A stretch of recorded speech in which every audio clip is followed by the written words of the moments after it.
All right, good afternoon, everyone. We are live here on Tuesday, November 2nd. I'm Adam Martin. That is Big Marcel. This is the MMAOB Daily Podcast, and we're happy to be here with you guys. We're previewing UFC 268. Really looking forward to talking about this card with you, Marcel. I think there's, 14 fights right now, so really good card. We also have Dana White's Contender Series tonight as well. We'll talk about that briefly at the end of the show, as well as a Bellator 270. There's that card as well. But the bulk of the show, of course, will take place with us talking about UFC 268. Before we get into it, Marcel, I just wanted to say, how's it going, man? How's everything with you? How are you? Yeah, man, all good. Kind of a busy day, but yeah, man, all good. Happy to talk to you, talk some UFC, talk some Dana White Contender Series. So, yeah, all good, man. How about you? I'm good, man. Just busy and excited to be here. Glad to be here again, talking about the fights. So, I mean, might as well just get into them, Marcel, because we do have 14 fights. We have an hour here, so let's just get into them, guys. And as more people join, they can join the chat. So, we'll, again, as every week, we use the UFCstats.com listing. That is the official listing for the fights. So, the first fight on the card, flyweight bout, CJ Vergara against Ode Osbourne. Odds right now, Marcel. Ode Osbourne, minus 170, CJ Vergara, plus 150. What do you think? Yeah, flyweight fight, man. I think CJ Vergara looked amazing in his fight against Bruno Correa in the Contender Series, where we stopped him within a minute, I think. For that, a win against Jacob Silva and Fury FC, which was a championship fight. He's been there a champion for some time. I mean, I really like CJ Vergara. I think he's a great prospect, coming in the UFC in his debut, fighting Ode Osbourne. Osbourne, as we all know, also came from the Contender Series, then lost to Brian Kelleher. Got a great win against Jerome Rivera, a knockout win. After that, got flying knee by Manuel Cap last time out. In a fight, he didn't do bad until then, but he got kneed and he got knocked out. So it's like, for me, it's kind of a hard fight because I think Ode Osbourne is very talented, but I also see the talent in CJ Vergara, and I'm really impressed with the way he has finished his last opponents. So for me, it's like I'm going with the underdog here, man. I think CJ Vergara gets it done. I'm going with Vergara TKO in the second round. Bro, I'm glad you said that. We're on the same page with this one, Marcel. Let's start the card off with an underdog, unanimous dog here with CJ Vergara. I don't understand these odds, guys. I don't get it. Why is he the underdog? He's won 5 straight fights by knockout, been destroying everyone in his path. I understand that Osbourne's a kind of a step up, but not really. It's not like this guy's been doing that great in the UFC, Marcel. I just don't believe in Ode Osbourne anymore, Marcel. There was a time where I did really like him because obviously he's a huge flyweight, long reach and everything, and he's a talented guy. He's got good grounding and everything, but I look at the guy, and he's been finished twice in the UFC now, Marcel. 2 times he's been finished in 3 fights, and the only win is against Rivera, who is 0-4 in the UFC. I think UFC is basically like replacing him on the roster with Vergara. I think that's what's going on here, Marcel. I think Vergara goes in there and knocks him out. I really like CJ Vergara in this fight. So I'm 100% with you, I liked him in the Contender Series. I like him here. I think he probably knocks him out, Marcel. I'm looking at the odds on inside the distance is plus 280, excuse me. So I think that's very possible. I hope I'm not completely overlooking Ode after that last fight, but I was on him and I was not impressed, man, with the way he looked, and I don't trust him anymore. I'm going with CJ Vergara, Marcel. I like him. I mean, let me get to Daniel what he said. He says, watching tape of Vergara's technique. I mean, there's really not that much tape, Daniel, to be fair. Like, even Ode said that himself too, by the way. So we all saw this. There's only a few fights of him on YouTube and on the one on Fight Pass, like the Contender Series. I think there's some Fury stuff. Like Mike Jackson, the UFC fighter, he has some videos on YouTube. I don't know, man. I mean, the guy looked pretty good to me. He's got 5 straight knockouts. Like, he's wild, sure, but it's pretty effective. Ode Osbourne, I don't know, Marcel. I don't trust this guy, man. And against good opponents as well. So against good opponents as well, Vergara. Bruno Correa is a decent opponent. Jacob Silva is a really good opponent. Like, I mean, he doesn't have a good record, but he's good. I don't know. I mean, maybe we're wrong about this one, Marcel, but I think the odds should be flipped. I don't get it. Daniel says larger cage too. Ode can circle it off with his rudimentary footwork. Yeah, the larger cage is definitely something we have to talk about today, and we will, because it changes fights. It really does. But I don't know, man. I like Vergara, Marcel. He's on a roll. For me, the sport, a lot of it's momentum. You have a guy coming on 5 straight knockout wins against a guy who just got knocked out and who's really not great. It's 9-4 against 9-2-1. Why is the 9-4 guy such a big favorite? Tell me, Marcel. Why is he a favorite here at minus 170? I'm just scratching my head. Why? I was really surprised when the odds came out. This one surprised me, guys. I don't get it. I'm going with CJ Vergara. So yeah, you guys can see what we like there. Let's go to the next fight here. Melsik Bagdasaryan against Bruno Souza. Did you break this fight, Marcel? I think you broke this one. Did you, or yes, I did. the next one? You did, yeah. There you go, Mr. Marcel breaking the fights. So let's talk about this one. The odds minus 300 on Melsik, plus 250 on Bruno. Go ahead. Yeah, man, Melsik coming off that great debut against Colin Anglin, right, where we stopped him in the second round. Before that, had that Contender Series fight against Dennis Buzakia, who was the current Ring of Combat champion. That was a fun fight, you know. I think both guys did very well in that fight, but Melsik was very heavily gassing in that one, and Dana said they would book him again on the Contender Series, but that didn't happen. He got a contract instead later, and he won his UFC debut. He's a very good kickboxer, you know, very good standing striker. What I saw so far, you know, because both of his fights are very short, you know, so it's hard to say. If you look at Bruno Souza, he's the LFA champion. Won against Javier Garcia. That was earlier this year, a few months ago. I remember him fighting Elijah Johns, which is the younger brother of Miles Johns. So it was a split decision win. I think was very close fight. Overall, I mean, I saw him in LFA, but I can't recall all of his fights. You know, I also know he had a split decision win over Kamaru Leclerc, who recently won his UFC debut against Makwan Amirkhani. I mean, I think the longer this fight goes, the more it favors Bruno Souza likely, you know. But I feel like Melsik will get a KO again. So I'm going with Melsik in the first round KO or second round. By the way, I forgot to get your comment, Daniel, with the under 2.5. I'm with you on that in the first fight, but you're right. I mean, props are harder to bet. You know, this one's interesting. I like the fight. You know, I'll be honest, Marcel, I was like you. I knew who Bruno Souza was because I do the LFA odds for Oddsbreaker. So I've wrote about him a few times, like the last fight. So I've paid attention to him because I know he's always been a favorite. He's pretty good. I mean, I was watching his fights last night. Here's the thing. I thought he was going to be a grappler because his picture has him with a gi on, right? Like, he's not a grappler. He's a striker. He's a striker. Yeah, he's not a grappler. So that's a really, like, you know, that picture's a bit misleading, you know. Hey, Alex, what's going on, man? Alex Pahunin's here, guys. Yeah, he's a striker. So, this fight's going to be awesome. You have two strikers going at. I love the matchup. Yeah. I thought it was a ground guy, Marcel. I swear to God. Like, because all those pictures of him wearing the gi, and even after the fights, he puts the gi on. But anyways, the guy's good. He's a good striker. I mean, he is dangerous, but I don't know, man. I mean, the last couple of fights were pretty competitive against guys that aren't in the UFC, like Garcia and Johns. Probably lost the Johns fight, to be honest with you. That's Miles Johns' brother, Elijah Johns. This fight with Guilherme Santos, I don't know if you saw this fight, but he was on the ground getting beat up, and his glove ripped, and the referee, Kerry Hatley, stopped the fight, and they spent about 5 minutes fixing his glove and then put them back in, and the other guy's momentum was gone, and he ends up losing the fight, the other guy. That was really weird. That's one of the weirdest things I've ever seen. Like, if he has an equipment malfunction, usually it's a really quick thing, like they'll cut the tape. I've never seen a guy spend like 5 minutes fixing a glove, and I was surprised they did that. I almost thought it'd be like a TKO equipment malfunction. You know what I mean, Marcel? Like, that was a little surprising to me. So watch his fights, guys. You decide for yourself. The Kirk fight was very close. I'm not sure if he really deserved to win it. That's the point. Like, this guy's winning split decisions. He's not really destroying guys, whereas Melsik's crushing dudes. He's destroying them. And I was a little bit off of this guy after the Bazukia fight. I wasn't super impressed by that fight, Marcel, honestly. But against Anglin, a guy who I think is a good prospect, he looked amazing in that fight. And, you know, I thought he was going to destroy Laramie, to be honest with you. Like, I like TJ, but I thought he would have going to win that fight for sure. I like him in this fight, especially on short notice for Souza. So minus 300 is fine. I think that's fair. He should win the fight. Bruno Souza is a good fighter. He's a good striker. He can win fights in the UFC. I don't think he wins this fight on short notice. I'm going with Melsik, Marcel. What do you think, knockout or decision, Marcel? Because Souza's never been knocked out. So I'm going with knockout, man. I'm going to go with knockout. If there's going to be someone that knocks him out, it's probably Melsik, right? These guys are both good prospects. I like this matchup. I just think Melsik's a little bit better, to be honest with you, at this point. So we'll see what happens. But Bruno does have a little bit more experience in MMA as well. So it's an interesting fight, Marcel. I'll say that. All right, next fight. Or there's some comments here. Glenn says only 2 fights went past 86 seconds for Melsik. Yeah, and that's one of the reasons I picked against him last fight, because I didn't trust his cardio, but it looked fine to me against Anglin. And to be honest with you, it looked fine against Bazukia too. So not really a guy that just because he had those early quick finishes doesn't have a gas tank. I think he does have, you know, somewhat of a gas. It's not the best gas tank, but it's not bad.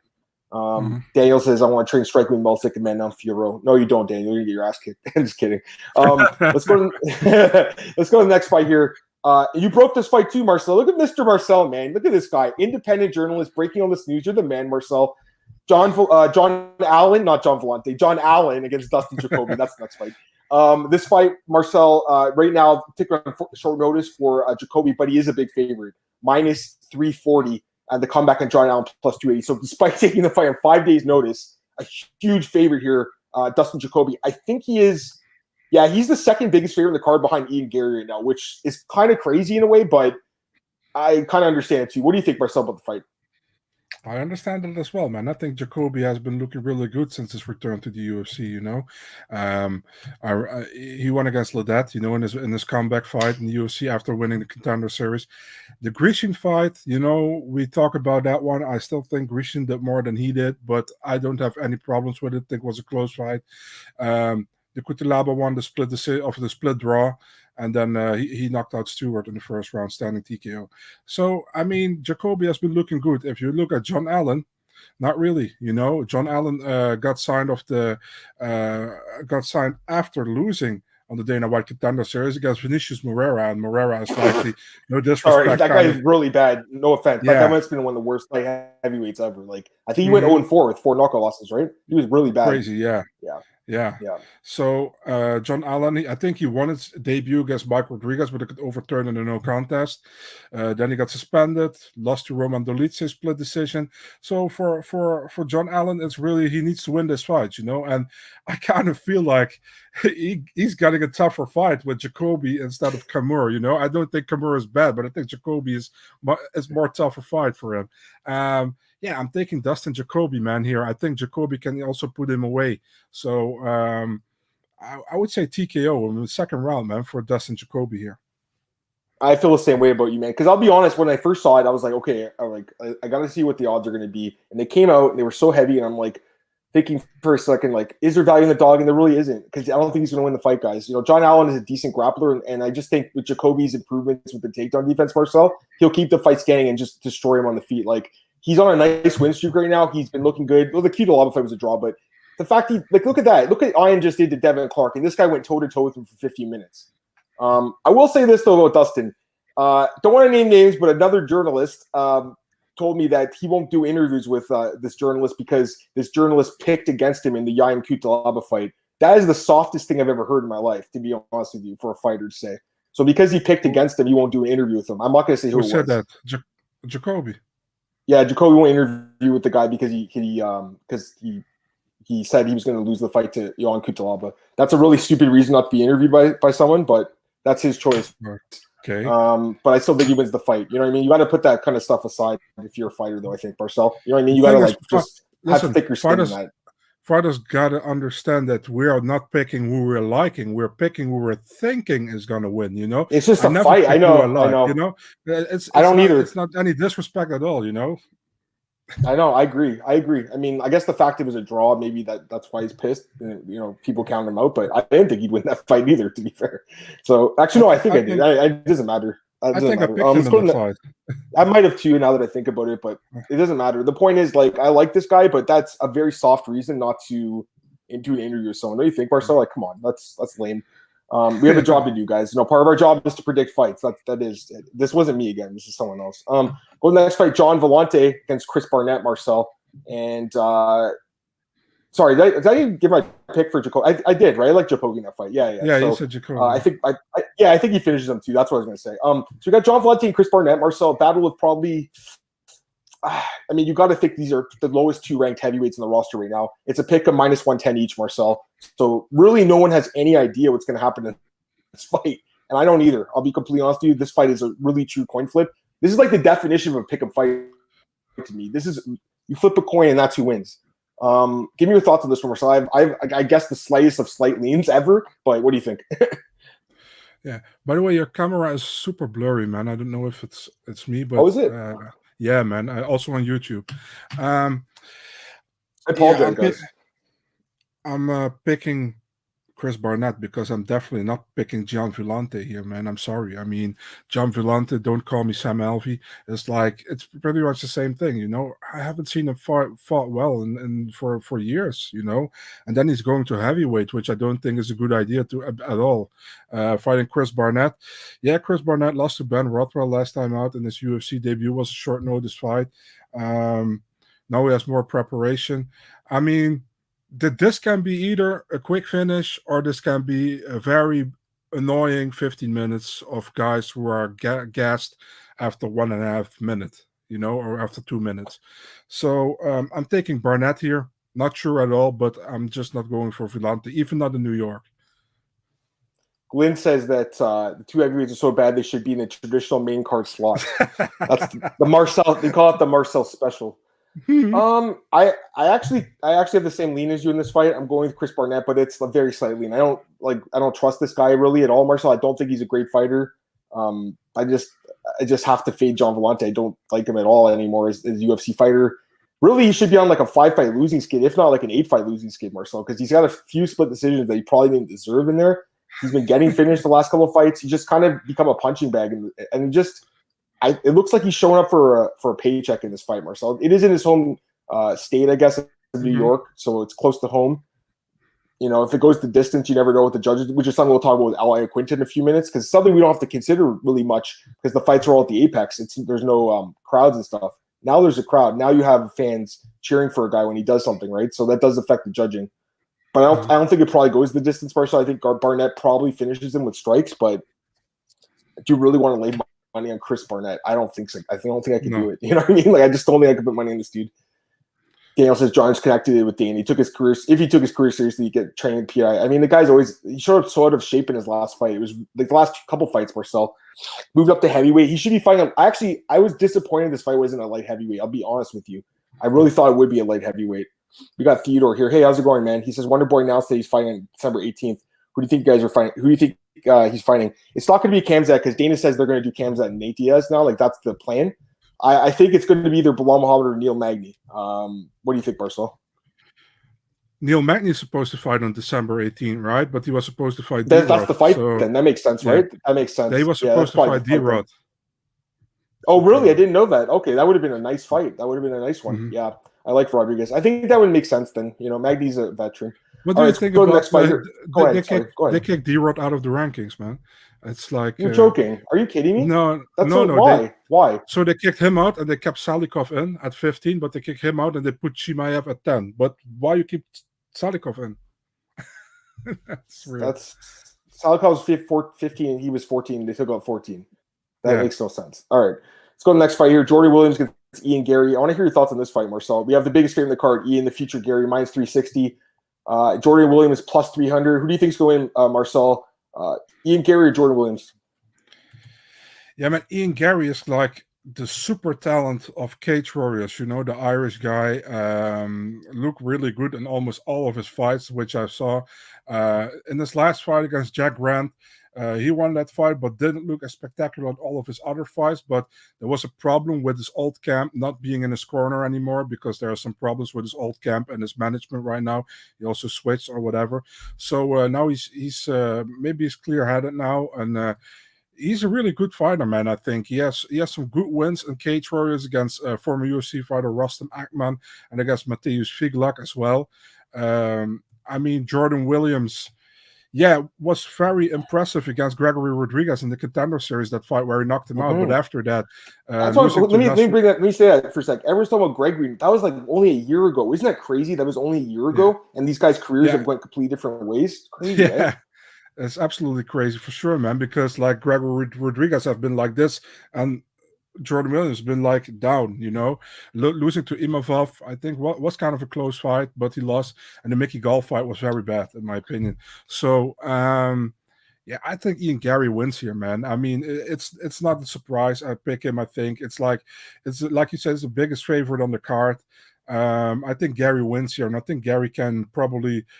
I see honestly maybe a TKO via ground and pound or either via submission.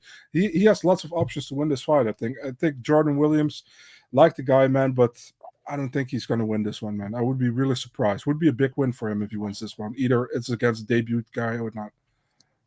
All right, so my thoughts on this one are I didn't know a lot about Ian other than there's a lot of hype behind him right now. So his fights are on Fight Pass, obviously. You guys can watch those fights. They are pretty impressive for sure. He's undefeated as a pro. He's only 23. He's dating Cage Warriors commentator Layla Anali. This guy's winning life right now, guys. He is. He's in Sanford MMA. He's in Florida. He's training for his UFC debut. This guy's doing really well, and he's confident in his abilities, which I like Marcel, the fighter. He's very confident in himself. I was impressed by his fights, man. I'll tell you why, because he can mix it up. He can do everything. He can take you to the ground. He can keep you standing, everything. And also, he throws these nasty calf kicks, and he's been doing it for the last couple of years. He's nasty with his calf kicks. Look for that in this fight. I will say this, though, Marcel. I will say this. You know, he gets – his striking defense isn't great, and he's been caught a lot in the feet with punches. So I do think that – I hate to say it, but Jordan Williams does have a little power, so there's that outside chance of a puncher's chance here. I don't see it happening. I mean, after Williams' last fight with Gall, I'm not picking this guy. I'm with you, Daniel. I agree completely. I do think that 170, this is not a good division for this guy because I just think the weight cut sucks a lot out of him. And I watched the interview with John and Cole this week, and he talked about his weight cut. He doesn't think that's what impacted it. He thinks that his chin was basically, he said Mickey landed a great punch and finished him and with that choke. He gave all the credit and said has nothing to do with the weight cut. But I kind of disagree, Marcel. I do think that it sucks something out of this guy. He didn't look as durable as he was in those other fights. For instance, against Kurmagomedov, where it was kind of a war, or even Rodriguez. He does have power, though, guys. So don't completely write him off. And here's the thing about UFC: there's been a lot of big favorites. Like the biggest favorite in the card has lost a lot of times this year. So just because he's the biggest favorite, like you mentioned, Marcel, doesn't mean he'll necessarily win for sure. At the same time, though, the kid's talented. The UFC's setting up with a fight. He should win. I think he will. But I'm just saying, there's that outside chance of a punch landing on this guy because he does have some power, Jordan Williams. And Ian Gary, as good as he is, guys, you watch his fights yourself. You can tell me what you think. The striking defense leaves a lot to be desired, in my opinion. But the rest of his game, offensively, with the grappling, he's very well-rounded. Very, very good. I like the kid. So he should win the fight. Get these comments. Joe McKenna. Hey, Joe, what's up, man? Adam, Marcel, you all are great. Man, thanks. I appreciate that, buddy. And we're looking forward to Contender Series. We'll talk about that later. I know. I like this. The Stanford guys have been kind of up and down, but I do think this is a good move for Ian, though, because what gym was he even at before? Somewhere in Dublin? Like, was he training with Connor? I'm not even sure where he was, to be honest with you. So wherever he was to Stanford, that's a big improvement, Marcel. I think that's fair to say. That's the thing. Ian was training at I don't know what gym, but he lost his coaching staff after he had an issue with them, and he went to a new management, and his management is actually his girlfriend as well. So there he manages him too. Yeah. So that's where the issue was, and there's been a huge story on that in the European scene in Ireland. I didn't know that. So there you go. Yeah. The kid's good. I mean, he says he's going to be the next Conor McGregor. I hate when people say that because I don't think anyone's going to be the next Conor McGregor. And I also hate it because why don't you want to be the next Ian Gary instead? Why do you have to be the next Conor? You know what I mean, Marcel? Why don't you just be the next Ian? The thing is, I think people lay that in his mouth because he's from Ireland and he's from Cage Warriors as well. That's true. Do you think you're going to be the next Conor McGregor? It's like, yeah, for sure, man. I'm going to try to win the belt. You know what I mean? So it's like that. You're right. Okay, you guys are talking about this fight. Let's go into it. Nasruddin Imavov against Edmund Shahbazyan. Interesting fight. Right now, close odds, Marcel. We got -115 for Nasruddin Imavov, -105 for Edmund Shahbazyan. So this is one of the closest fights in the card to call. What do you think's going to happen in this one? Such a difficult one, man. I think, Atman, we got to be honest, man. I really like Atman, but he has a problem. He has a problem with his gas tank. You know what I mean? His first round is amazing all the time, and then he gasses, and then he's losing rounds, and either getting finished as well. So Imavov has looked great so far, in my opinion. Only lost against Hoff in a very close fight. I mean, it kind of hurts for me to say because I really like Atman, but I think Imavov is going to win the fight, man. I think Imavov, I don't even know if he needs to survive the first round because I think he can do damage in the first round as well. But definitely the rounds after, I mean, you can't pick Atman in the second or third round or a decision. You only can pick him pretty much in the first round. You know what I mean? So if he didn't improve his cardio, I pick Imavov, man. I'm not taking Imavov via decision. It's hard to believe he improves cardio in this short amount of time because the Jack Hermanson fight was really not that long ago. You know what I mean? Like that's something that takes a while to improve. I think not in was May, so like not even 6 months really. Comment from Glenn, which I agree with. He says main event to number 9 on the fight card in 2 fights. Big fall for Shabazz. And to be fair, it is a pay-per-view, but I'm with you, man. It's a guy that last year, Marcel, if he beat Brunson, he might have gotten the title shot. He might have been fast-tracked to the title. At this point, Marcel, he loses this fight, it's possible he gets released. It's possible. I'm not saying he will. They might give him one more chance. I know Dana White likes this kid, and I like him too. He's a good fighter, man. I really do like Edmund, obviously, but I just see so many holes in his game now. It's just at this point, it's really hard for me to pick him, especially against a guy like Nasruddin Marcel, who I think is one of the most underrated guys in this division.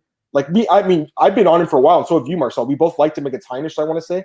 I liked him, even against Hawes. I mean, that fight was super close. He beat Williams. He has some good wins on the regional scene. I like this guy, man. He's a good fighter, trained with the MMA Factory. He's only 25, so Edmund's only 23, and he's young too, but Nasruddin's only 25.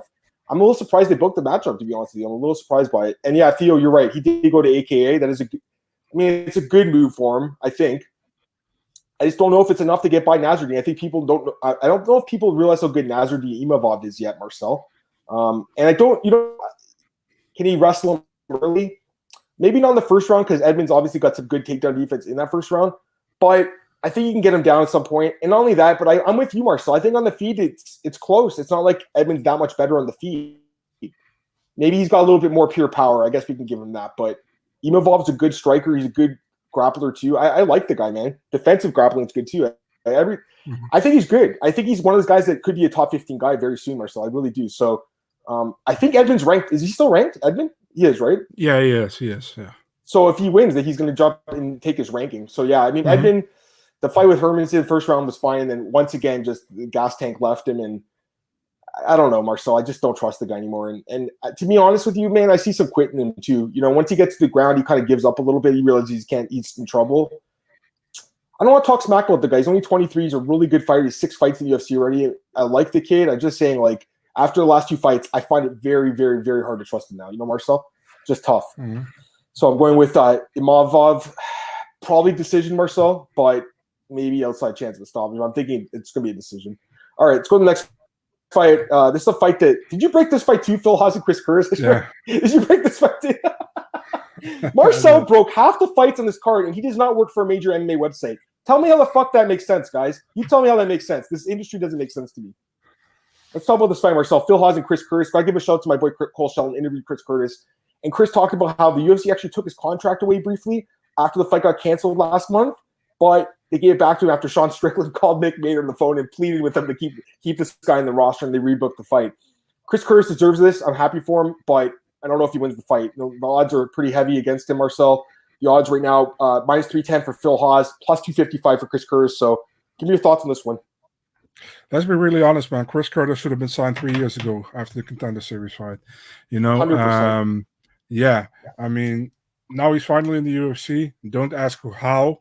He got a short notice fight. Then the opponent didn't accept it.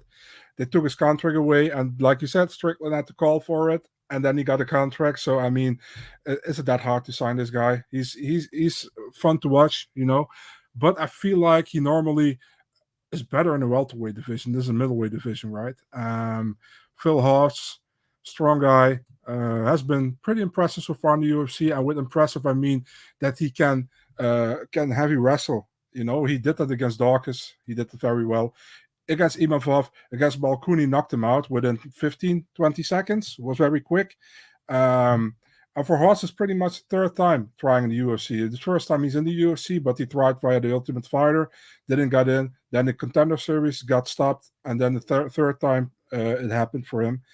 And he's looked good so far, And Chris Curtis, I really like Chris Curtis, but got to be honest here, I think Haas has an advantage here, man. I think Haas is stronger. Curtis will try to keep it on the feet. Haas will probably take him down and probably grind him out. I will with Haas' decision. That's the one thing Chris told Cole. He said that he's planning on going back to 170 because he only weighs 196 pounds. He's a small middleweight.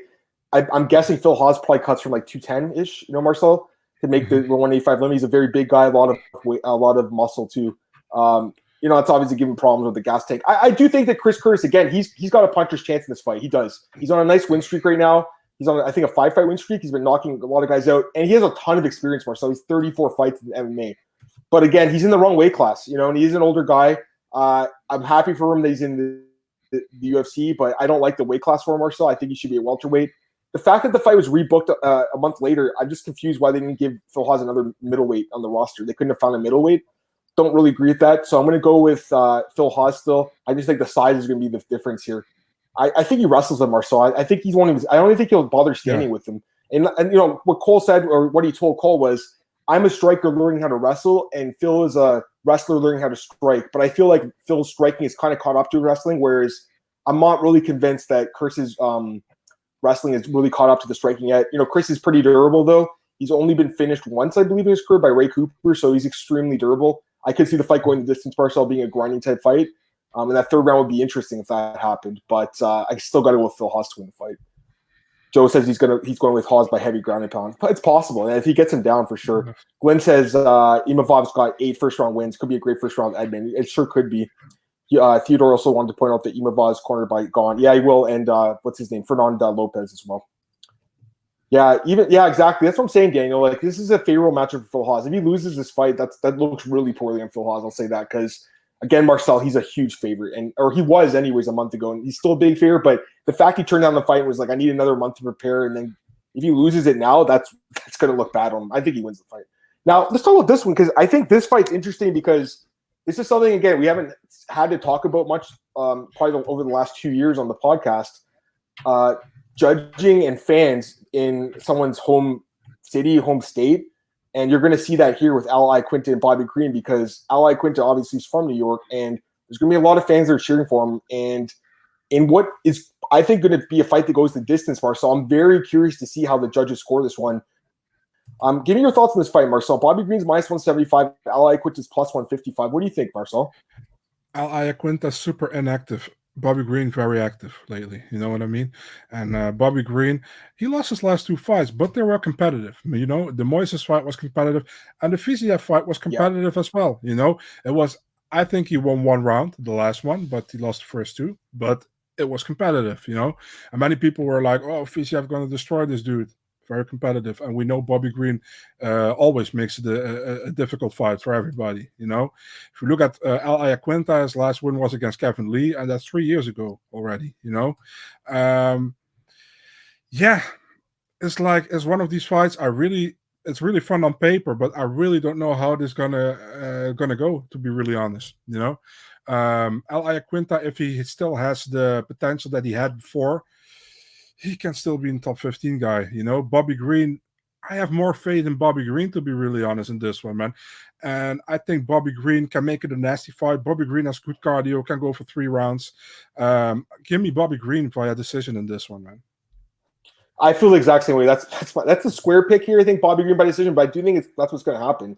I just think he's going to be the more active striker in the fight and outstrike Iaquinta kind of. But again, Marcel, I got to mention, guys, we're going to have judges get involved, and it's in New York. So this could be one of those ones where Bobby Green should win and he loses a split decision, Marcel. That's what I'm saying. Like, there could be a fight where everyone on Twitter scores it for Bobby Green 29-28, and the judges have it 29-28, 28-29, 29-28 for the winner by split Al Iaquinta. That's what I'm worried about here.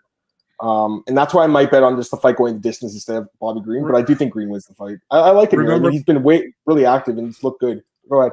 Remember that Raging Al fight against Masvidal? Masvidal? Yeah, of course I remember that. You swearing at me was awesome.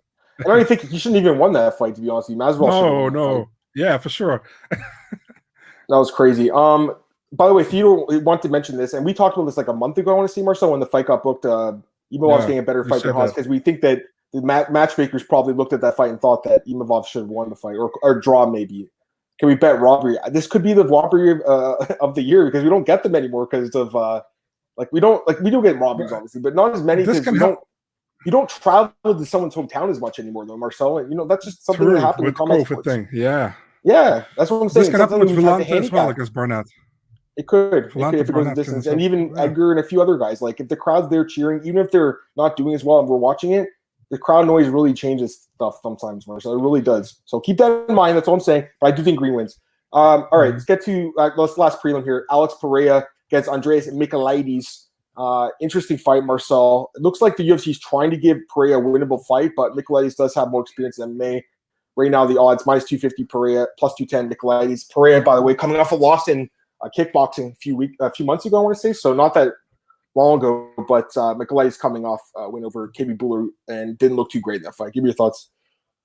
Yeah, it was, by the way, a questionable loss. And also they did deduct Alex Pereira a point in that fight. I really had the feeling that Glory wanted Fakitov to win that fight, because if Pereira won and he went away, then they pretty much said, yeah, who's going to be champion right now? So I kind of feel that way. Pereira, good fighter. He's training with Glover, with Glover Teixeira, the new light heavyweight champion. Both were in the Netherlands to train. They trained together in the Vondel Park, or whatever they call it in Amsterdam. So, Pereira, he's good, man. Very solid striking. One of the best guys that Glory had, alongside with Doumbé.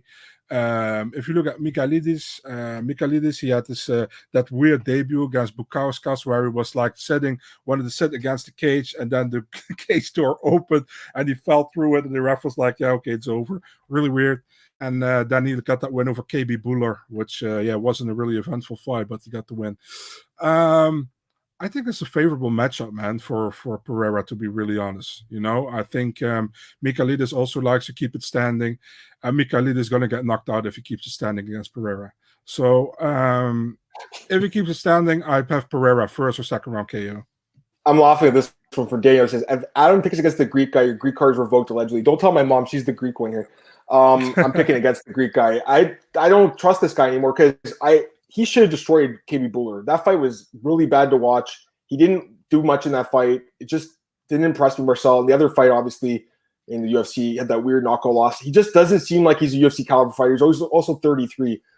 Now, it's nice to see a Greek guy in the UFC. The first time I went to Greece was in 2010, and that's when I was really getting in MMA, like 11 years ago now. And I remember trying to watch fights there, trying to watch UFC. No one even really knew what it was. So it's nice to see that a guy has kind of grown up since then and got through it. And, I think you'll see some more Greek fighters in the future.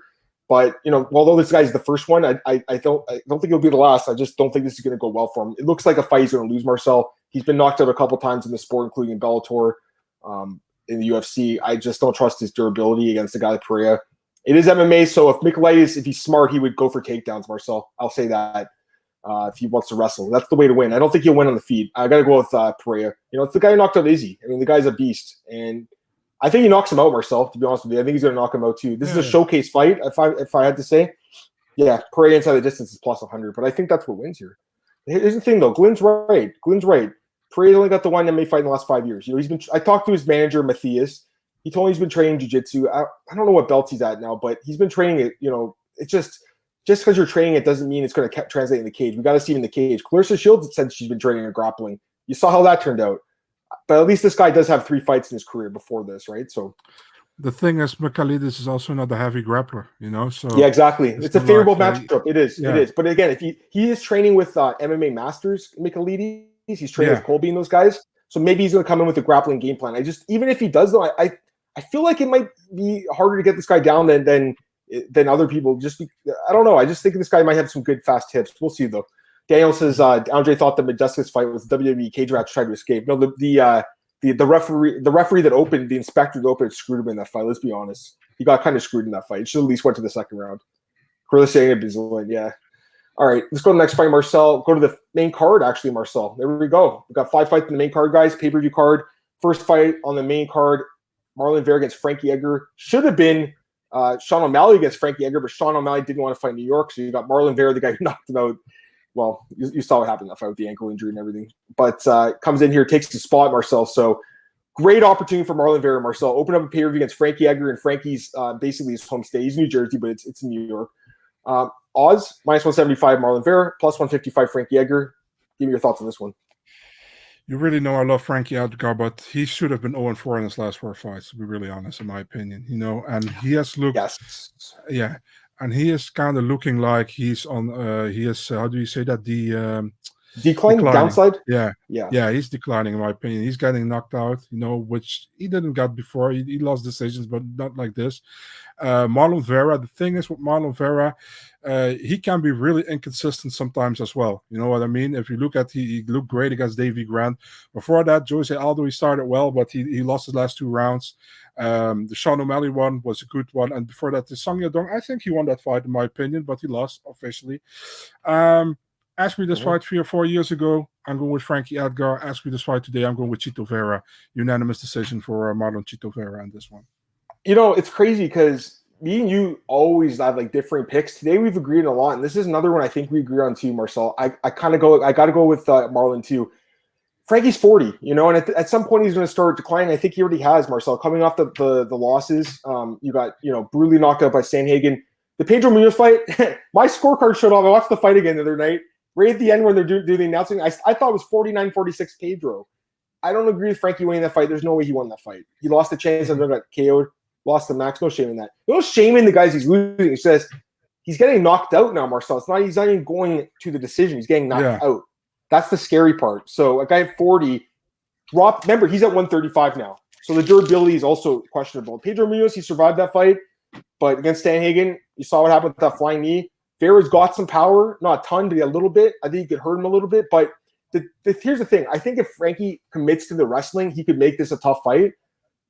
But Vera's improved the wrestling and the grappling, Marcel, and I think that it's going to be enough for him to win. And by the way, another one was the Yadong and Vera fight. I thought Yadong won that fight. Or sorry, Vera won the fight, excuse me. Yeah. And when Yadong won, they had my tweet on the thing, dude. I'm like 29-28, Marlon Vera. I was like, that's a freaking robbery. I thought that he won that fight. So Marlon's on a roll, guys. And, he's a guy that, honestly, I picked against him a lot in UFC. I've been kind of wrong in his fights. But after seeing that last fight, that war, I mean, the guy is really good. Tons of durability, good cardio. That's the thing, good cardio. One of Frankie's biggest attributes ever was his cardio and his wrestling and his toughness. And Marlon kind of matches him in a lot of those areas. Again, Frankie can win this fight if he commits to the wrestling, like he did against like Yair Rodriguez, for instance. But we just haven't seen that Frankie in years. When was the last time we saw him do that, Marcel? When was the last time? That was the last fight, I think. Against Jair or against Swanson, but this long. It was against Jair. Oh, it said Swanson. Actually, he didn't even take him down in that fight. I'm looking at the stats right now. So the last time he actually wrestled, he went 0 for 8 in that fight. 0 for 8. So, yeah, that's not good. And the last takedown he did land 2 against Munoz, I'm looking, but, 2 for 8. And against Max, 1 for 15. I mean, these guys are good defensive grapplers. Let's be fair here. But I just think Marlon's, his takedown, it's not great, but it's 69%. It's not bad either. And it's improving. It's improving. I think Marlon wins the fight by decision too, Marcel. Frankie's tough, got a lot of heart, but, at 40 years old, the chin could be going. They get these comments. Dawson, hey, Dawson, tender for main card of the year? I think so, too. Joe says the main card's amazing. I agree, Joe. Is this where see Frankie head off in the sunrise? It's possible if he gets knocked out again, maybe. But Frankie's one of those guys that he'll stick around. As long as he wants to fight, the UFC will give him a fight. He's kind of like BJ Penn. They kept him around forever. For instance, Marcel, because he's a legend, and the UFC loves him. Hey, Matthew, how's it going, man? He says, I found your channel a week or two ago. I've become a fan of the show. Keep up the great work. Hey, man, look at that. Appreciate that. Thank you so much, man. Awesome. There you go. Glenn says 3 of Edgar's last 4 losses come in first round. Might take a point. It's possible. It's possible. Mara doesn't have a ton of power, but he can put it together. He can just keep going at him, Marcel. Lots of volume and just Anyways, Daniel says Frankie's a better fighter, but Vera catching him at the right time. Vera was in the fight with Aldo to that 3rd round. He was. And then Aldo backpacked him in the 3rd round. That's the scary part, right? If that happens here. Matt also says he'd like to see Colby going to shake up the division. It would. I think they would go to the trilogy, like you said, though. All right. Next fight. This is a great fight. This could be, actually, I'm leaning towards this as being fight of the night. Shane Burgos and Billy Quarantillo, Marcel. That's you too, eh? There we go. So, yeah, for sure. Interesting. I love this fight. I do think just the way they match up, this is going to be a very, very, very exciting fight. So, we have Shane Burgos minus 185, plus 160 on Billy Q. What do you think? Shane Burgos, never in a boring fight. Billy Quarantillo, never in a boring fight.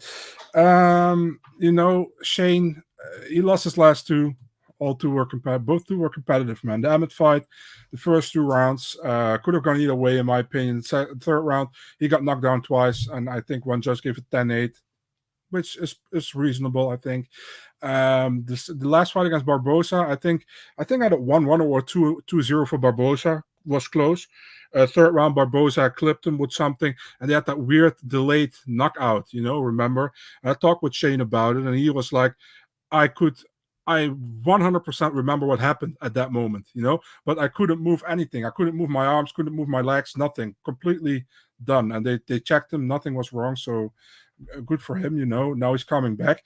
He's always in good fights, we all know that. Before that, he had a 3-fight winning streak against Americani, Swanson, and against Hollabaugh. Billy Quarantillo had that I thought the win against Jacob Kilburn, where he completely destroyed him. Remember that? His debut in Washington over, I think, 2 years ago now almost. Then a win over Carlisle, a win over Nelson. Got a kind of a bad loss against Gavin Tucker, man. Unanimous decision where he got dominated pretty much in the whole fight, which I didn't expect it to happen at that moment. And he looked good against Benitez again. So the thing is, for me, it's like, I think it's a close fight, but apparently I think Shane will put through and maybe gets a late finish in the third round, if not a decision win for Burgos here. But it will be competitive for sure. It's a competitive fight for sure. This is a tough one, guys. This one's really tough in my opinion. Also, I got to give a shout out to John Coe, the All-Star. He interviewed both guys. Great interview with Shane. Great interview with Shane Burgos. He's a fan of the sport just like us. It was cool seeing those guys talk about fights. Also, my boy Cole interviewed Billy Quarantillo too, so check out that. I want to plug those guys, man. Those guys are my friends. I want to plug them here. I love the fight. I think it's going to be fight of the night. It's just a tough one to call for me, Marcel, because Shane Burgos does have his advantages. Like physically, he's longer, he's a little bit taller, a little bit more experience in the UFC. Probably, more volume too, I would say, but he takes so much damage, man. He's been knocked down 3 times in his last 2 fights, coming off a really weird knockout loss. Anytime a guy gets knocked out like that, it makes you really just question him, a little bit, Marcel. I know he said he's fine and everything, but this guy's been dropped a lot in his fights, guys. Calvin Kattar, Kurt Hallbar dropped before he armbarred him. I don't know, man. This scares me. And Billy Quarantillo, he got dropped in his last fight too. That's the thing, right? By Gabriel in the 3rd round, but first round looked amazing. I think Billy Quarantillo is really underrated, man. He's looked really good in the UFC and Contender Series. He looked amazing as Campbell Kirk. That win looks a lot better now, doesn't it, Marcel? Kirk's in the UFC. The Kilburn fight, he dominated him on the ground. That's the thing. He's more well-rounded than Shane Burgos, too. He's the better grappler, too. Burgos is just a striker. I don't agree with you on that, by the way. Pardon? Sorry? I don't agree with you on that. Yeah, I shouldn't just a say that. striker. I apologize. Burgos has good submissions, but I don't see him as a wrestler, Marcel. I don't see him as a wrestler at all. That I agree with that. Yeah. But you're right. The Gavin Tucker fight, he definitely got exposed a little bit with the grappling, and even the Spike Carlisle fight. So it's not like he's an amazing grappler, but I would give him a slight advantage, honestly, in my opinion. This is a tough fight to call, but for me, the one thing that I'm looking at is the amount of damage that Shane Burgos has taken in his career, and especially the last few fights. I don't know if I can pick him here, Marcel. He takes way too much damage for me. Tough one to call, guys, honestly. But I'm looking at Quarantillo as an underdog here. There's not a lot of underdogs I like in this card, but he is a guy at plus 160 I think could win. So I'm looking at him to possibly even finish Shane Burgos. But it's tough. It's tough to say. And Burgos is really good too. This is the hardest fight in the card. For me, this is the hardest fight in the card to call. I know that you guys kind of like Burgos here. Joe likes Burgos as well. Totally understand it. I mean, I was leaning that way, but I stayed up till like 2 in the morning last night. I was watching fights on Fight Pass, and I was watching his fight again with Barboza and with Emmett. Man, he keeps his hands at his waist, Marcel. I hate that, man. It's not a good way to fight. It doesn't give you a long career. So love the guy, great fighter, but I'm just worried about the striking defense and the chin. Go ahead. Sorry. Yeah, you always say, like, I want to roll with the punches, you know what I mean? But the thing is, if you don't roll correctly, you get hit, you know what I mean? So, yeah, rolling with punches is one thing, but he's taking them right flush in the chin. You know what I mean? Like, he's getting dropped, guys, in a lot of his fights. I don't want to say anything bad about Shane. I love the guy. He's a great fighter. It's a hard fight to pick, but I'm just looking at that one thing, the durability, and to me, it's very questionable. And one thing Billy did mention in his interviews was he believes that Shane Burgos is a breakable guy, and I think he's right. I actually think he's right. So tough fight to call, but again, guys, I don't like a ton of dogs. This is one that I think could win. Hey, CM Hawk, how's it going, man? Yeah, I know the daylight saving time. Next week, it's going to change for me too. So Glenn says 4 of Burgos' his last 8 and 3 of Quarantillo's last 6 and round 3. Yeah, that could happen too. That definitely is possible. CM Hawk, oh, by the way, we did mention this earlier, CM Hawk, but I'm not a huge fan of the fight with Khamzat and Nate. I don't really like the matchup. I'd rather see, I talked about this yesterday. I like Khamzat versus Gilbert Burns. I like Nate versus, Tony Ferguson or Connor next year or someone like that, Marcel. Even Vicente Luque, who's been calling him out. Vicente's got a nice win streak. It's so disrespectful he doesn't get the fight and then they just give Khamzat the fight, in my opinion. I love Khamzat. I just don't understand the fight. Basically, all it is, it's the last fight Nate's deal and the UFC's trying to send him off with a loss. That's what it is. They're going to send him off to free agency with a loss. Trying to give Chimaev Diaz on his resume. That's absolutely. That's all it is. No. It's true, Daniel. I mean, I don't like. It's true. If you watch Shane's fight, you've seen him.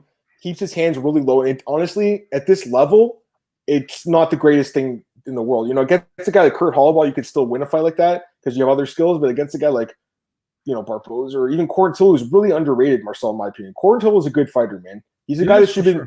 He should have been in the UFC years ago. I think a few years ago. I know he had the Ultimate Fighter, didn't look great, but he's bounced back. All right, let's get to the last three fights here, guys. Michael Chandler versus Justin Gaethje. This could also be fight of the night, but I don't know because I feel like it might end quickly. Justin Gaethje minus 220, Michael Chandler plus 180. I'll start with my breakdown here.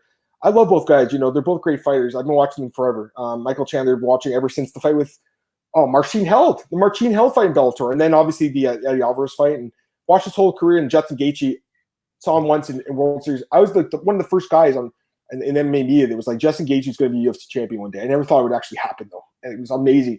Interim belt or not, he still became a champ. Love both guys. They're both amazing fighters, but both very flawed fighters. Marcel, you know. They're both flawed because their striking defense is very poor, I think, both guys, especially Justin. I mean, he just stands there and gets picked apart, but he has become a little smarter on the feet in the last few fights. Michael Chandler has obviously got a lot of power, but I look at Michael, Marcel, and I was driving home last night, and I was thinking about Michael and Chandler in this fight, and just the amount of times I've seen him get finished, Marcel. I just, you know, the fight with Charles Oliveira, which I picked him to lose by knockout, and everyone said I was crazy for saying that, but it happened. The Will Brooks fight where he called the timeout, the weird timeout. The Pitbull fight where he got knocked out. Even the fight with Brent Primus where he didn't get knocked out, but he suffered a leg injury. The guy's durability is a little bit questionable, in my opinion. I love Michael Chandler. He's a great fighter, but his durability is not amazing. And Gaethje's a little bit more durable. His is not unbreakable, too. We saw him get knocked out, submitted. He could be finished, but I just look at Gaethje as a guy who's just always moving forward, always throwing strikes. I think he catches Chandler and finishes him. Marcel, what do you think, man? I think he's going to finish him first or second round. I like Gaethje in this fight, guys. I do think he finishes Michael Chandler. What do you think? I'm just super surprised you're picking Gaethje and not Chandler. I 100% expect you to pick Chandler. I'm going with Gaethje in the first round. I think he knocks him out. I think I like Michael. Just again, I don't pick with my heart, man. I pick with my brain. I know, what I mean? But I think I thought you would think that he was going to win. But yeah, not because of Sanford, but that's just what I thought, you know. But I mean, Chandler is a good fighter, you know, can go either way, but I feel like if Gaethje lands, it can be night, you know, and I think Gaethje will land in the first round. So, and yeah, I mean, we'll see. I'm with you. Dawson says, this is my fight in the Contender. Ready to see Chandler come and go in the same year. No, he's not getting cut. The UFC loves him. Dana White loves the guy. He's staying in the UFC for a while. Hey, Lucas, what's up, man? He says, Gaethje by leg kick stoppage. I think it's possible, too, you know, because, again, Brent Primus did it, and that was kind of a weird injury, but you saw what happened. Mm-hmm. NCAAP, Chandler gasses, gets finished. Anyways, let's go to the next fight. Rose Namajunas and Weili Zhang, Marcel. Rematch. We talked about this fight in April. I picked Rose. Did you pick Rose, Marcel? Oh, yeah. I swayed you to picking Rose. Now I remember that. Yeah. I didn't think the fight would get played out like that. I thought it was going to be a decision. I didn't think she'd knock her out with the first head kick. But, I mean, how could the line be this close now? It's a pick at minus 110. How is Rose not a favorite guy? This seems kind of disrespectful toward you. I mean, I get the fight didn't play out. Weili's a good fighter, but Rose is a two-time champ. Rose has beaten and fought everyone in this division. She should be a favorite, like minus 200 here, Marcel. I think there's big value here as a pick 'em. What do you think? Yeah, would that make the odds? Dana White? I mean, it's the people betting. That's the thing. It's not even the odds makers. It's the people that are betting. They're keeping the line close. People don't like Rose and they bet against her. That's just a fact. It's true. Yeah, I mean, man, I'm kind of clear on this one. You know, I don't think Weili should have gotten a rematch. You know what I mean? I think it's stupid as well because if she loses now against Rose, you won't see her getting a third fight. Then she goes up to 125. That's the plan, I think, to go. Yeah, but I don't think she beats Shevchenko. So, I mean, it's just stupid. You know, they shouldn't have done this. She should have made Carla against Rose too. And it would have a good storyline since Rose lost the first fight against her, you know? So, for me here, Rose, submission win in the third round. I think she gets her down at a certain point. I think Rose subs her instead of knocking her out. I think she wins the decision this time, guys. That's what I was thinking the first time. I think she stays on the outside, uses her movement, uses her striking, uses her jab, stays on the outside and wins. I know that Weili's trained with Fight Ready and those guys. I believe, or MMA Lab, one of the two in Arizona. I think Fight Ready, right? She's training Cejudo, right? With the wrestling. I know the Rose's takedown, it's not amazing, but even if she gets taken down, Marcel, she's nasty off her back. She could sub her off her back with an armbar. You know, she's really nasty. So, interesting fight. But, I mean, honestly, guys, like, after seeing Weili get just destroyed that with the first kick landed, I don't know if I could pick her again. Like, Marcel, I think that fight with Joanna took a lot of damage. Like, it took a lot out of her, you know, going forward. Sorry, guys, making these comments. CM Hawks, he's taking Chandler by a sub. What are you going to say? Let's be real, man. Besides Weili fans, who wants to see this rematch, Let man? me get these comments. Let's get the comments. Joe McKenna's taking Weili, so you got a Weili there. Okay. Dawson says that if the fight goes over the first head kick, I'll have more confidence in Weili. I mean, well, yeah. Just really quick, yeah. Aspinall Shamel like the fight. I don't know why Shamel's ranked number 8. Aspinall knocks him out probably. Rose says, yeah, boring. Hey man, how's it going? Yeah, Rose is 3-0 rematches. That's a good stat. Let's see here. Dawson says, can Rose stay in the championship mindset? Under pressure, you got a bad track record. I'd like to think Rose just turned the corner in her career, but we'll see what happens if the fight gets extended. I agree, should have been Carla. Yeah, it should have been. Weili went on a 20-fight losing winning streak after her last loss. That's true too. She lost the first fight of her career, if I'm not mistaken. Yeah, I like Rose he's a good grappler. I mean, geez, Weili did some good grappling too, man. But Rose is solid. Weili's great. I just think Weili's better. You guys know that Gillespie, Chandler, and Gaethje competed in the NCAA AA 2009 wrestling tournament. Didn't know that. That's crazy. Gillespie beat Chandler. Justin got eliminated in the first round. You know, in Canada, like wrestling is not something that we really do. So it's like since I've gotten MMA, I've learned more about like collegiate wrestling, but I still know a ton about it. So whenever you guys throw those little tidbits, it's probably the first time I've seen it. Owen says Rose better overall mixed sport. Thank you, Owen. And what's the sport called, Owen? Ding, mixed ding. martial arts. Ding ding. Now I agree that you know what you're saying about the Chinese market, but it's so dangerous to do this because if she loses, she gets head kicked again. Like that's not good, you know, Marcel. So.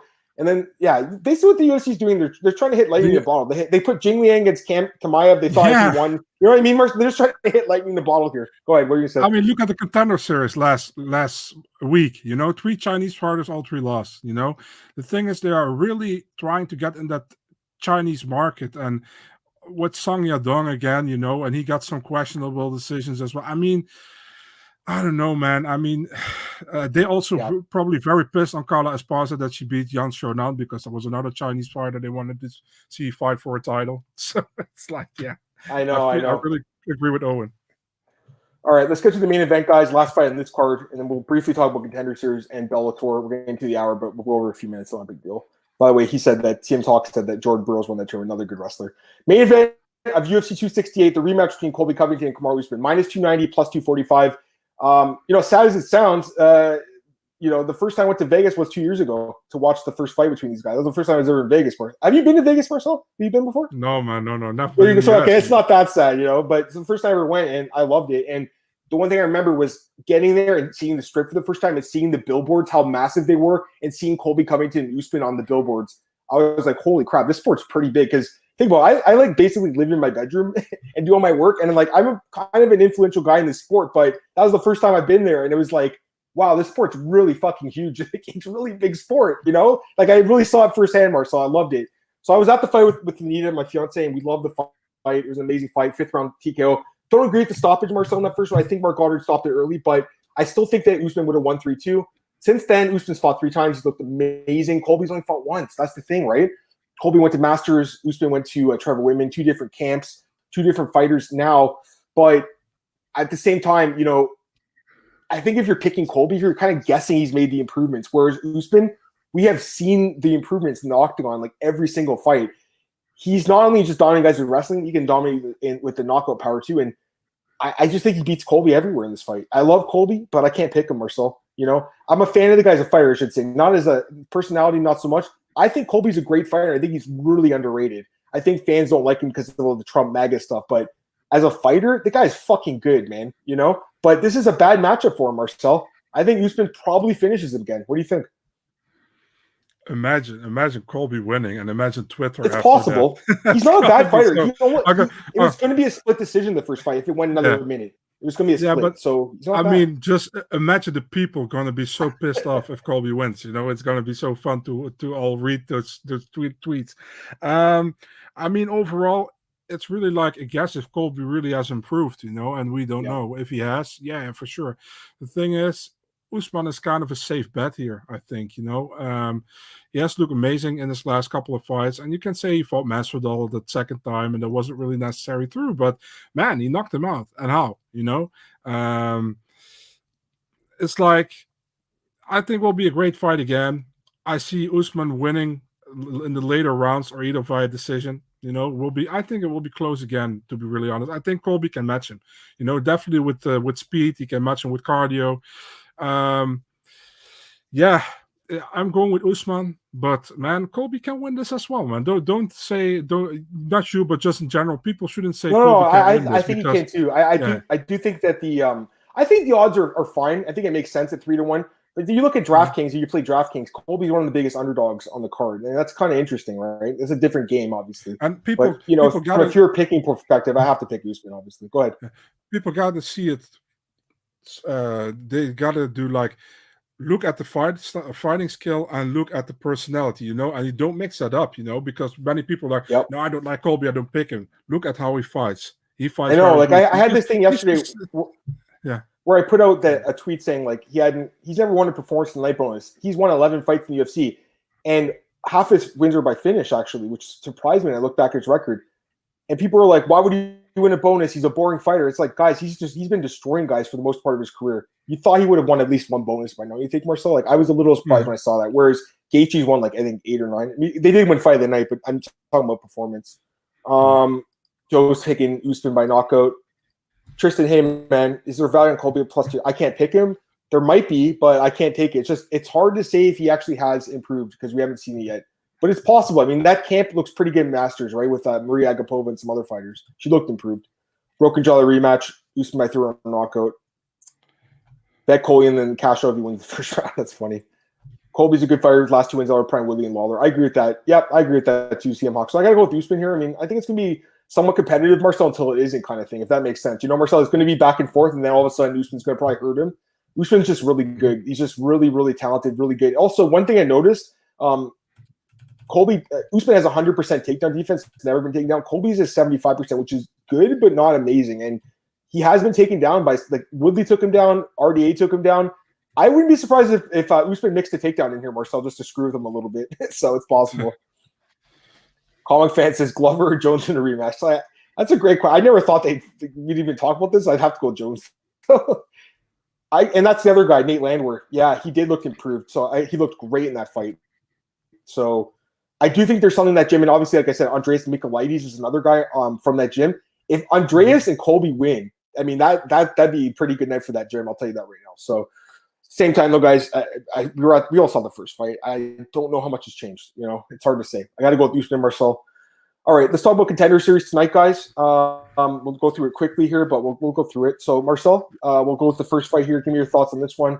Pull up the odds for this fight. We have Jifa Zhang against Juan Puerta, and odds on this one: Puerta -190, Zhang +165. Which you pick? Puerta. I think so too, because I don't know if these Chinese fighters, they have I think they haven't won a fight yet at UFC. This guy does have 40 fights, but the competition is just so weak. I don't think I could pick him. Puerta should win the fight. Do you get the contract? Yeah. Flyweight, yeah. Yeah, they need flyweights. Jonas Bilanario against Canon Queally. Great fight. This should be a fun fight. -140 for Queally. Ballerino +120. What do you think? Yeah, I really like Bellarino, man. I think he's a good fighter, but the thing is, he hasn't fought for a long time. 2019 was his last fight. I think he was he was training partner with Aldo as well in preparation for the McGregor fight back then. He's a good fighter in my opinion. Kanan is also a good fighter. I always misspell his name, but yeah, I'm going with Bellarino here. If he lives up to his potential, he should win the fight in my opinion. Lun Kui versus I'm picking Ballerino actually in that fight. I'm a slight Me dog. too. This one, Lun Kui against Erickson Ferreira. What do you think of this one? The odds, Ferreira -450, Kui +360. I think we're both picking Ferreira. Fair to say? Yeah, for sure. Going with the Brazilian here. Yeah, me too. Now, someone was asking. I think it was Tristan. He was asking if I knew anything about these Canadian guys. A little bit. Johan Lainez against Justin Burlinson. This is the co-main. Burlinson -360. Lainez +300. Marcel, these odds seem a little bit crazy to me for considering this guy's never lost before. Don't you think? It's not like we have a clear path to victory to beat this guy. I kind of feel like, maybe this is the bias Canadian coming out of me, but I'm not saying that go rush to put your paycheck on the guy, but I think it's dog or pass. What do you think? Yeah, for sure, man. And I would go with Linus, to be really honest here, man. I really like Linus. That's what I'm saying. Why is this guy plus 300? Yeah, that's a little bit crazy. Yeah, I know Burleson is really good promotions, but Burleson are really popular over here in Europe, and it's really high touted guy. So, but I'm going with Linus, man. I think Linus has shown in CFFC that he's really good, and CFFC is a good promotion, man, with solid talent. I think he's definitely worth the punt, guys, tonight. Plus 300. I think those odds are crazy to me. What did it open at? It opened at a pick'em. Oh my god, that's crazy. There's got to be some value there at plus 300. All right, last fight: Achilles Extremadura against Maheshati. I think it's harder to say this guy's name. Extremadura, the Canadian guy, minus 650, and Maheshati plus 475. Team Canada all the way in this one, Marcel. I think this guy gets a contract for sure. This guy's a beast. Can I say it's super weird that this is the main event of this card? I'm definitely going with Extremadura here. Maheshati, welcome to the UFC. He's going to be in the UFC. Maheshati is like, has he a win over opponent who had a winnable record? I don't think he has. So, I'm going with Achilles. That's the thing with these. I don't want to label the Chinese fighters together because there's some good ones like Li Jingliang, but a lot of these guys in Contender Series we saw the last few weeks, they have padded records. This is a fact. You look at them, they fought a bunch of scrubs. We're going to go through Bellator quickly. We're over 5 minutes, no big deal. Yeah, why not? Yeah, we'll talk about it. Glover wins the rematch against Jones, and Common Fantastic. Glover starting a fight at 205. Interesting fight, but Glover gets him down. He would submit him, but who knows? Maybe they do that fight.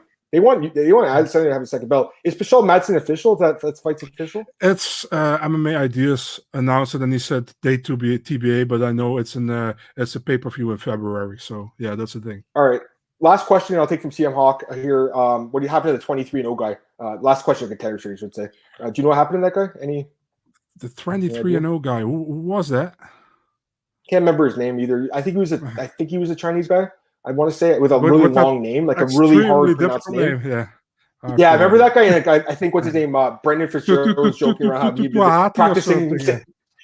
Yeah. Brendan was joking about how he'd been like practicing the name and stuff. Anyways, talk about Bellator really, really fast, Marcel. We don't have a lot of time here. For sure. So we'll just do the main card. Peter Queally and Patricky Pitbull. The odds for this fight are very disrespectful towards Peter Queally, plus 215, minus 255 for Pitbull. Also, because not only the odds are, but so are the rankings. The Bellator rankings have Queally number 4 and Pitbull number 1, despite Queally beating Pitbull earlier this year. That makes no sense. I understand it was a doctor stoppage, but he was still competitive in the fight. He probably would have won the fight. I think this is dogger pass 2, Marcel. I'm going with Peter Queally to win the fight and win the belt. What do you think? I'm going with Pitbull, man. I think if Pitbull doesn't get cut, he wins the fight. Let's go to the co-main event. James Gallagher and Patchy Mix. Two guys that are very talented, obviously, but I got to be honest, I'm surprised about these odds, guys. Minus 380 Patchy Mix, plus 350 on James Gallagher. I'm not even a fan of this guy, Marcel, but I think there's value on James Gallagher plus 315. What do you think? Possible, but I'm going with Patchy Mix here. I think Patchy Mix is top 5, top 3, maybe in Bellator. He's good for sure. And he's really good, so I'm going with Patchy Mix. Opening the main card, Daniel Weichel against Pedro Carvalho. I've got Daniel Weichel. I think Pedro Carvalho is good. It's funny. Anita's Portuguese. And you think that she would like the guy, but she's like, no, this guy sucks. Like, every time he fights, she's like, don't bet on this guy. Like, don't put money on him. I thought it's so funny. Yeah, we'll see what happens. I just think some of those odds are a little bit crazy. All right. I think that's it for today's podcast, guys. We're way over an hour at this point. So, Marcel, let's get your man, plug your stuff. Oh, yeah. By the way, he meant Kassan Ashkabov, and Ashkabov is this a 23-0 guy. The thing is, he got his fight set just too late for his actual fight, and after that, there wasn't any fights anymore or open spots anymore left on the Contender Series. So he either gets signed later to the UFC or he has to wait a year. I don't know what's happening. I know his brother got signed by Bellator.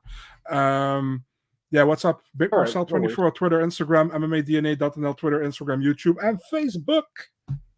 You guys can follow me on Twitter at MMAdamMartin. Podcast available at MMAOutTwitter.com. Sorry, YouTube, iTunes, Spotify, all those places, guys. Apple Podcasts, I should say. All those places you can get it. The new one from yesterday is up already. I already put it up. You guys can also follow me on Twitter at MMAdamMartin. And then let me see where I am. BJ Penn, Miami News, Elite Fantasy, Elite Sports Betting, Bookies, All-Star. And there's a lot of places. The man wears many hats, Marcel, but love doing the podcast with you, and I really appreciate you guys joining us today. Have a great day, guys. Good luck on your bets. And we'll talk to you guys next Monday at 4 p.m. Eastern time.